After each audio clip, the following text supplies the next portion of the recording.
Hi there, this is Giovanni here at Fractals, and today we are exploring the 808 technique with the CUNSA filter. So right now we have this very simple 16th note pattern with like a cymbal-like pattern that we did with white noise and just an envelope over the VCA. And we will use track 2 to control the kick drum. I'm sending a gate pattern over Sapel, and then from Sapel I will patch it to CUNSA's ping input. I will not use any sound source, but I will just patch my output, my bandpass output, straight to the CGM. And then I will set CUNSA to self-oscillation.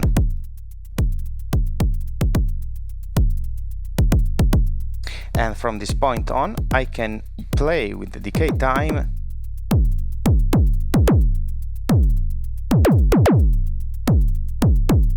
to shape my kick drum. I can also use a CV pattern and patch it to the volt per octave input to have a bass motion. If I feel like the kick drum is too pronounced, I can always pass the trigger from Sapel's clock through the 321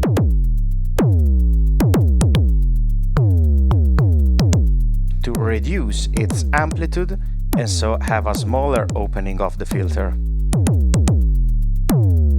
This is possible because CUNSA's ping circuit is AC coupled and can thus retain any magnitude information, voltage-wise.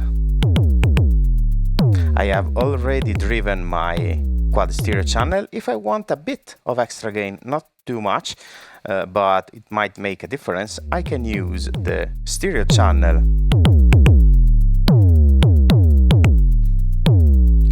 quite nice. I can also experiment with other filters output. For example, the low pass filter will give me a tighter tone that might require a higher trigger.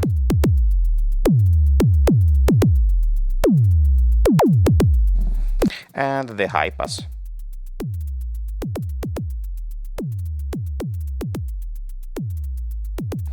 This is pretty much it, but we can also take advantage of other sections on the CUNSA and do a little bit of cross-patching. So for example, we can pick one output and patch it into the second filter's input and add a very generous distortion and monitor its output, which can be, for example, let's start with the high pass since I have the filter already to the minimum cutoff frequency.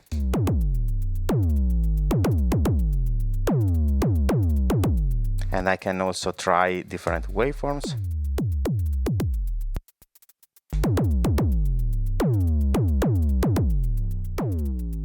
I can play with the color. But right now I have my triggers from Sapel that are pinging all the filters. And so I might want to use a dummy cable to override the semi-normalization.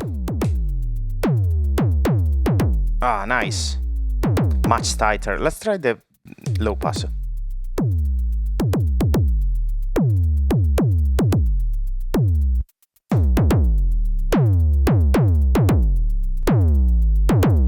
We might also use the Q setting to have even more drive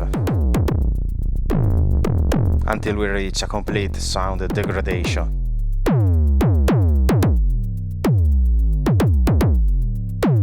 Check out what happens as we cross the cutoff frequency.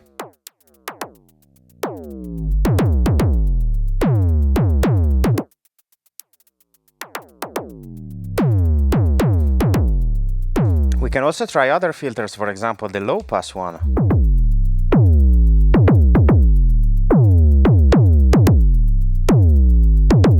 I may want also to transpose to cut off the volt per octave input.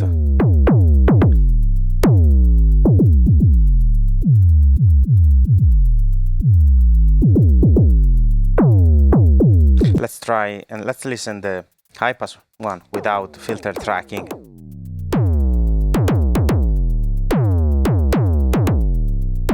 not too bad. I think that bandpass filter in this case can be cool just for some sparse effects. And we can also take this patch even to a more ridiculous territory. I am aware that this is probably overkill, but we can send this filter into filter number 3 and then listen to it.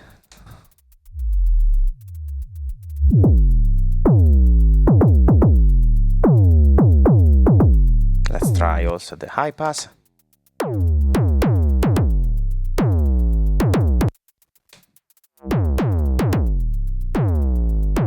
Yeah, up to after a certain point it's a little bit too much. Since we have those many filters, we can use the other two for other purposes. For example, the hi-hats instead of using the VCA and the envelope.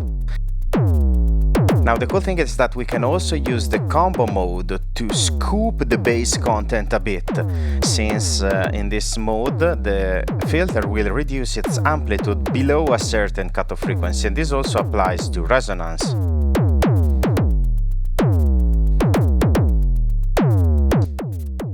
Check this out. But in this case I think that we may want to retain this bass content. And since we have 4 filters, we can use the 4th one to add an ostinato pattern. I want to use this in combo mode, so I can sweep with a high resonance down to the low register without having too much distortion. I think that also bandpass filters can be nice in this case.